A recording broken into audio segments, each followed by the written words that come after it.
Hello students, आज हम समझने वाले हैं नर्वस सिस्टम के बारे में, न्यूरॉन के बारे में, नर्वस टिश्यू के बारे में, नर्व सेल क्या होती है इनके बारे में और ये किस तरीके से अपना फंक्शन परफॉर्म करते हैं, इनके बारे में हम लोग समझेंगे डिटेल में। तो देखिए, सबसे पहले हमको ये पता होना चाहिए कि आखिर ये नर्वस सिस्टम क्या होता है। देखिए, नर्वस सिस्टम का मतलब कि हमारी बॉडी का एक ऐसा सिस्टम जो हमारी बॉडी में कोई भी फंक्शन क्विकली परफॉर्म होता है, उसको कंट्रोल करता है, उसको रिस्पॉन्ड करता है, उसको ऑर्डर देता है। तो वो कौन होता है? हमारा नर्वस सिस्टम। और ये नर्वस सिस्टम कहाँ पे होता है? हमारा जो कंट्रोल करने वाली पावर कहाँ पे होती है? वो हमारे ब्रेन में होती है, यानी कि हमारे हेड वाले पार्ट में होती है, अपर पार्ट में। ओके, अगर बात करिए नर्वस सिस्टम की, तो उसमें आपका स्पाइनल कॉर्ड और ब्रेन जो है वो शामिल होता है और साथ में होती हैं आपकी नर्व सेल्स। यानी कि नर्वस सिस्टम जो है वो ब्रेन, स्पाइनल कॉर्ड और नर्व सेल से मिलकर बना होता है। ठीक है। और अगर बात करी जाए नर्वस सिस्टम की बेसिक यूनिट क्या है, तो आप कहेंगे न्यूरॉन, यानी नर्व सेल जो होती है ना, वो बेसिक यूनिट होती हैं आपके नर्वस सिस्टम की।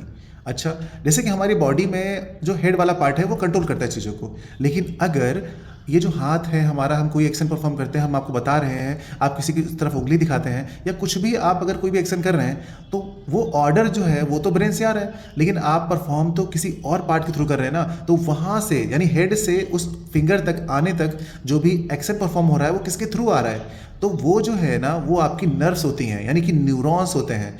और न्यूरॉन्स हमारी बॉडी में बिलियंस में प्रेजेंट हैं। तो अगर बिलियंस में न्यूरॉन हमारी बॉडी में, या न्यूरॉन कहें या फिर नर्व सेल्स कहें, प्रेजेंट हैं, तो इतना ज़बरदस्त जो काम हो रहा है वो इन्हीं के थ्रू हो रहा है। तो एक क्वेश्चन ये आता है कि क्या ये डैमेज होने के बाद, डिस्ट्रॉय होने के बाद दोबारा इनमें फॉर्मेशन होता है? तो नहीं होता है इनमें। ये ध्यान रखिए कि क्वेश्चन पूछा जाता है कि जो नर्व सेल्स होती हैं, क्या कभी वो डिवाइड होती हैं, या नर्वस टिश्यू जो होता है वो कभी डिवाइड होता है, यानी उसका न्यू फॉर्मेशन होता है? तो ऐसा नहीं होता है। एक बार वो डिस्ट्रॉय हो गया तो हो गया, उसके बाद उसमें फॉर्मेशन नहीं होता है। अच्छा, ये तो चलिए आपको बताया मैंने बेसिक्स था कि नर्वस सिस्टम का क्या काम होता है। अच्छा, जो नर्वस सिस्टम है वो नर्वस टिश्यू से मिलकर बना होता है। और नर्वस टिश्यू क्या होता है? बहुत सारी नर्व सेल्स जो है नर्व फाइबर बनाती हैं, फिर उनकी पैकेजिंग होती है न्यूरोग्लिया से, और उसके बाद बनता है हमारा नर्वस टिश्यू। तो जो हमारा नर्वस टिश्यू है वो कह सकते हैं कि सिंपल सा कि वो नर्व सेल से मिलके बना होता है। ऐसे हम लोग समझते नहीं कि सेल से मिलके बनता है टिश्यू, टिश्यू से मिलके बनता है ऑर्गन, ऑर्गन से मिलके बनता है ऑर्गन सिस्टम। ऐसे पता है ना आप लोगों को? सेम यहाँ पर भी वैसे होता है कि बहुत सारी नर्व सेल्स, यानी कि न्यूरॉन से मिलकर बनता है आपका नर्वस टिश्यू, और नर्वस टिश्यू से मिल करके बनता है आपका नर्वस सिस्टम। ओके। अच्छा, तो इस नर्वस टिश्यू के अंदर सबसे पहले हम बात करने वाले हैं नर्व सेल की, यानी न्यूरॉन की। ये आप स्ट्रक्चर देख रहे हैं, एक न्यूरॉन का स्ट्रक्चर है। अच्छा, एक न्यूरॉन के स्ट्रक्चर को समझते हैं सबसे पहले। देखिए, ये आखिर एक न्यूरॉन का स्ट्रक्चर है। तो इसमें आपको कुछ ये ब्रांचेस दिख रही होंगी।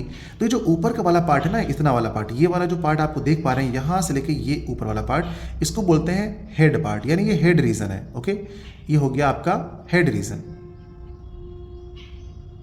हेड रीजन हो गया।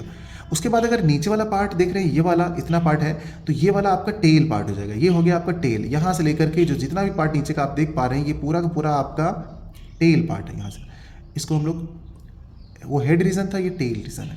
ठीक है ना? अच्छा, हेड रीजन और टेल रीजन, इतना पजल गया। अच्छा, ये जो टेल रीजन है ना, पूरा पूरा ये जो पूंछ है इसकी, जिसको कहते हैं, तो उसको हम लोग बोलते हैं, एक जबरदस्त नाम दिया गया है यहाँ पर, उसको बोलते हैं एक्सॉन। इसको हम लोग बोलते हैं एक्सॉन। ठीक है, ये एक्सॉन हो गया हमारा। उसके बाद ये जो हेड रीजन है ना, इसमें दो पार्ट हैं आपके। ये जो बीच वाला आप सारा का सारा ये जो पार्ट देख रहे हैं, ये वाला, इसको बोलते हैं सेल बॉडी, यानी ये है आपका सेल बॉडी। ठीक है, ये है आपका सेल बॉडी। इसका दूसरा नाम भी है जिसको हम लोग बोलते हैं सोमा। इसका एक और नाम है जिसे हम लोग बोलते हैं साइटोन। ठीक है, यानी कि इस सेल बॉडी के ही ये नाम है। तो आप जिस भी नाम से अगर क्वेश्चन में आएगा तो आप समझ जाएगा। ओके, ये आपकी सेल बॉडी है। अच्छा, सेल बॉडी है तो इसके बीच में आपको पता है कि यहाँ पर कहीं ना कहीं साइटोप्लाज्म भी होगा। तो साइटोप्लाज्म इसके अंदर भरा हुआ है, और साइटोप्लाज्म होता है तो आपको पता है कि साइटोप्लाज्म में बहुत सारे सेल ऑर्गेनल्स होते हैं, जैसे आपके राइबोसोम हो गए, माइटोकॉन्ड्रिया हो गए, गोल्जी बॉडीज हो गई। ये सब चीज़ें जो पड़ी होंगी है ना, वो यहाँ पर भी होंगी। जैसे सेल में होता है ना, वैसे यहाँ पर भी सारी चीज़ें इस साइटोप्लाज्म के अंदर कंटेन है। अच्छा, बीच वाला पार्ट क्या है? ये वाला जो पार्ट आप देख पा रहे हैं, ये है आपका न्यूक्लियस। न्यूक्लियस, ओके, ठीक है, ये न्यूक्लियस हो गया आपका।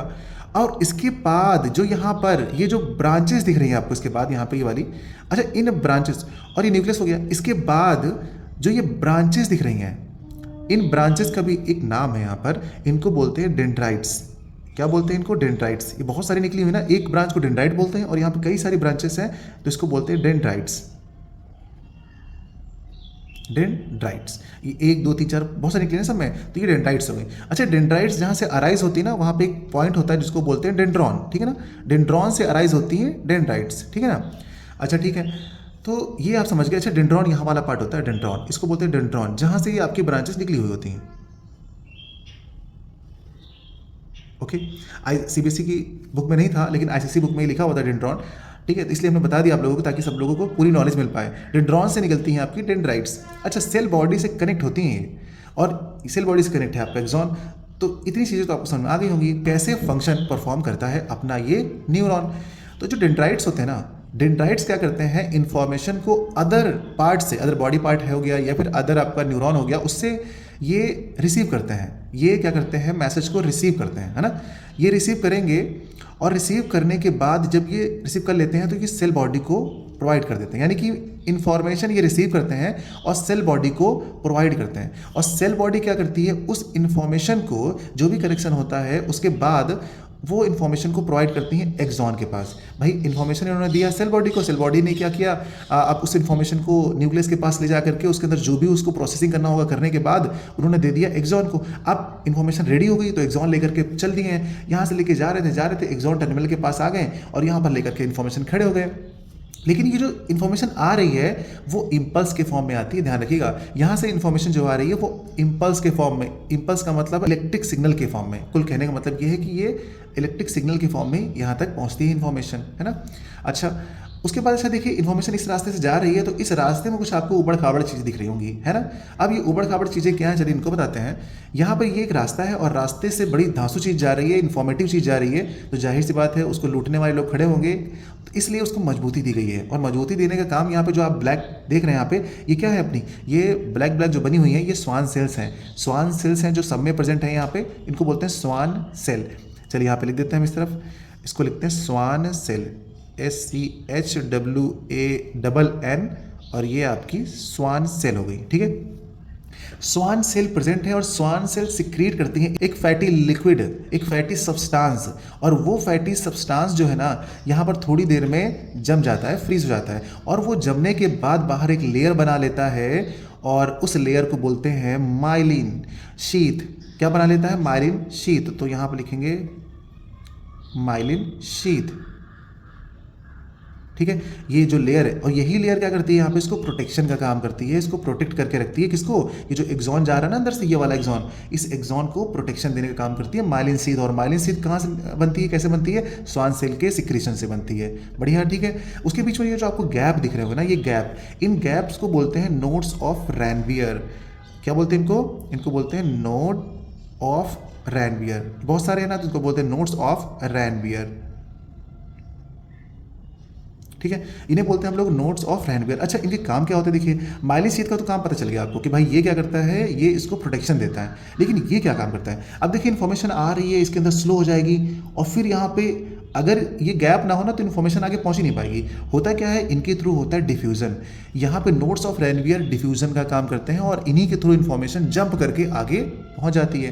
अच्छा, यहाँ पर आप देख पा रहे होंगे कि ये जो हमारा एक्सॉन है नीचे आ चुका है और ये एक्सॉन एंड है।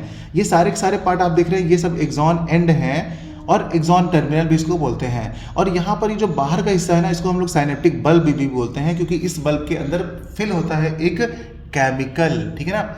और उस केमिकल को बोलते हैं न्यूरोट्रांसमीटर, क्योंकि वो करता है इन्फॉर्मेशन को ट्रांसफर। ध्यान से समझिए, देखिए सबसे पहले समझ लेते हैं साइनेप्स क्या होता है। साइनेप्स क्या होता है, देखिए ये आपके पास एक न्यूरॉन आया है, ठीक है। इस न्यूरॉन के नीचे एक न्यूरॉन मैंने और बना रखा है, तो ये न्यूरॉन है, इसके बाद और भी न्यूरॉन होंगे, बहुत सारे न्यूरॉन होंगे, यानी कि सब कनेक्टेड हैं एक दूसरे से, पूरा जाल फैला हुआ है। तो होता क्या है कि सिर्फ एक को बता रहा हूं मैं, यानी एक एक्सॉन एंड, यानी एक न्यूरॉन का एक्सॉन एंड और दूसरे न्यूरॉन का डेंड्राइट्स, उसके बीच के गैप को बोलते हैं साइनैप्स।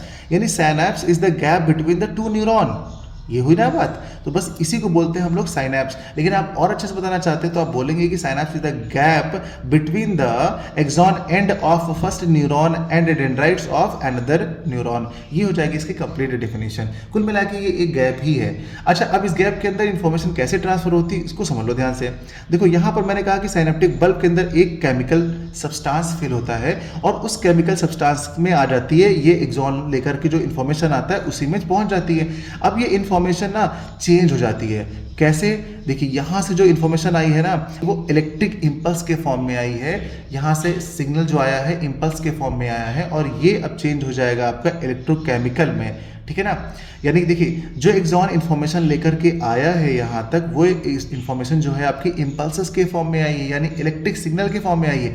अब वही आपकी इन्फॉर्मेशन अब केमिकल में, इलेक्ट्रोकेमिकल में चेंज हो जाएगी और यहाँ पे होगा डिफ्यूज़न, और डिफ्यूज़न के थ्रू ये इन्फॉर्मेशन इस डेंड्राइट्स में पहुँचेगी और ये डेंड्राइट्स इसको रिसीव करेगा और ये रिसीव करने के बाद फिर से इस सेल बॉडी को देगा। यही काम बार बार होता रहता है। तो फिर से चलिए एक बार समझते हैं डेंड्राइट्स क्या काम करते हैं, इन्फॉर्मेशन को रिसीव करते हैं और सेल बॉडी को प्रोवाइड करते हैं। सेल बॉडी उस इन्फॉर्मेशन को रिसीव करता है डेंड्राइट से और यहाँ पे प्रोसेसिंग करने के बाद जब रेडी कर देता है तो वो देता है एक्सॉन को कि एक्सॉन अब तुम लेकर के चले जाओ। जब एक्सॉन इन्फॉर्मेशन लेके जाना शुरू करता है तो आते आते पहुंच जाता है अपने यहाँ पे एंड में और एंड में आके खड़ा हो जाता है क्योंकि ये एक्सॉन टर्मिनल है, एक्सॉन एंड है और यहाँ पर होता है डिफ्यूजन। और किसके थ्रू डिफ्यूजन होता है? ये आपका डिफ्यूजन हो जाता है दोनों के बीच में यानी साइनेप्स के बीच में, क्योंकि इसके अंदर आपका न्यूरोट्रांसमीटर होता है ना, उसकी वजह से यहाँ पर होता है डिफ्यूजन और इस वजह से ये बार बार प्रोसेस होता रहता है और इस तरीके से हमारी बॉडी में जो न्यूरॉन्स है वो फंक्शन को परफॉर्म करते हैं। ये होता है इसका कंप्लीट फंक्शन। तो उम्मीद करता हूँ बच्चों कि आपको जो न्यूरॉन है ना वो समझ में आ गया होगा। बहुत ही टफ तो नहीं, देखिए बहुत ही ज़्यादा आसान और इंटरेस्टिंग टॉपिक है ये, और ये अगर आपके एग्जाम में आता है ना तो आपके ज़्यादा नहीं बस 4 नंबर आपके पक्के हो जाते हैं। और सिर्फ इतना बना के आप इनके बारे में एक लाइन लिख देंगे, बस इतना करने पर सोचिए आपको कितने मार्क्स मिलते हैं, 4 मार्क्स मिलते हैं। आपको मैंने समझा तो दिया है लेकिन लिखने में आपको क्या क्या आना चाहिए देखिए वो भी आपको बता देता हूँ मैं। हमारे पास देखिए नर्वस सिस्टम, मैंने आपको बताया था नर्वस सिस्टम क्या होता है। Nervous system is a network of nerve tissues in the body that control the bodies functions. ये हो गया आपका नर्वस सिस्टम की डेफिनेशन। उसके बाद हम बात करते हैं नर्वस टिश्यू क्या होता है। तो nervous tissues are the specialised tissue which serve to transmit certain information from one end to the other end of the body। उसके बाद हमने यहाँ पे देखिए इंपॉर्टेंट पॉइंट्स लिख रखे हैं कि बहुत ज़्यादा इंपॉर्टेंट पॉइंट्स हैं। देखिए this transmission occurs in the form of electrochemical impulses. Nervous tissue do not divide after their formation. ये फॉर्म होने के बाद दोबारा डिवाइड नहीं होता है। Nervous tissues are formed by the specialised cells जिनको बोलते हैं हम न्यूरॉन। और न्यूरॉन क्या होता है? न्यूरॉन मैंने आपको बताया ना, it is the structural and functional unit of nervous system. तो इतनी चीज़ें तो आपको समझ में आ ही गई होंगी। चलिए थोड़ा और बताते हैं आपको। देखिए on the basis of function के बेसिस पे हमारे पास जो न्यूरॉन्स होते हैं वो 3 टाइप के होते हैं। कौन कौन से? एक होते हैं न्यूरॉन आपके सेंसरी न्यूरॉन, एक होते हैं आपके मोटर न्यूरॉन और बीच में होते हैं आपके कनेक्टिव न्यूरॉन। इनको मैंने यहाँ पे नहीं लिख रखा है, कनेक्टिव न्यूरॉन। यहाँ पर ये तीसरा वाला पार्ट हमारे पास क्या हो जाएगा? कनेक्टिव न्यूरॉन, जिसको हम रिले न्यूरॉन के नाम से भी जानते हैं। ठीक है, इसको हम लोग लिख देते चलिए। कनेक्टिव न्यूरॉन्स होते हैं, ये कनेक्ट करते हैं, यानी आपके सेंसरी न्यूरॉन और ये मोटर न्यूरॉन को कनेक्ट करने का काम करते हैं। ठीक है, ये हो गए हमारे। तो 3 टाइप के होते हैं हमारे न्यूरॉन्स यानी nerve cells on the basis of function. लेकिन on the basis of structure हमारे पास न्यूरॉन कितने पार्ट में डिवाइड किया गया है? 3 पार्ट में, साइटोन, डेंड्राइट्स और एक्सॉन। और इन्हीं की डेफिनेशंस मैंने अभी आपको बताई है, समझाया है। चलिए यहाँ पर रिटन में भी आपको बता देते हैं। यहाँ पर हमारे पास साइटोन है। साइटोन क्या होता है? It conducts information through dendrites and conduct further through axon. Dendrites क्या होते हैं आपके? These are the small branched processes of the cell body. Dendrites carry nerve impulses toward the cell body. ये सेल बॉडी की तरफ information लेके जाते हैं।